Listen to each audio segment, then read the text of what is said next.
Happy birthday, Angelica Panginiban. Ayan, kanya-kanyang post ang mag-best friend, Bila Padilla and Chinita Princess.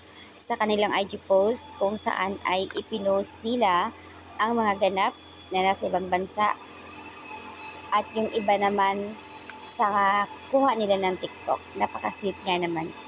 Kaya nga tinatawag silang ang BK. Ilang years na rin sila na bilang best friend. Solid kumbaga ang kanilang pagiging kaibigan. Bihira lang yung nangyari talaga yung mag-best friend na sobrang close.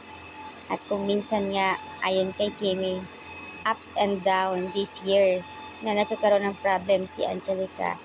Pero proud siya sa kanyang best friend dahil super strong and hindi siya bumitaw.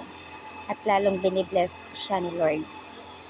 So, ayan, walang caption ang post ni Bella.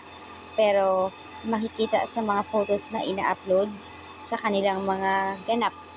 Napaka-sweet nga naman. Ika nga tinatawag silang ang big. Happiest birthday to this beautiful soul, gorgeous mama, and the strongest I've ever known. Mamshi, grabe, ang daming nangyari sa taon na ito pero but still, naandyan ka. Sobrang napaka-stronger mo. Thank you so much and always sharing your time and for your always being there.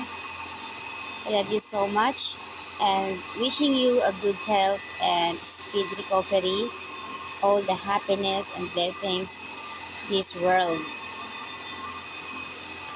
Sweet naman ni Kimi message wish niya kay Angelica. The hashtag ang Vicky Rocks. Happy birthday to you, Mamshi. So, ayan ang update ni Chinita Princess and Bella Padilla. Nakaka-proud lang yung solid nilang pagiging kaibigan. Wala nang makakatibag talaga sa kanila as in.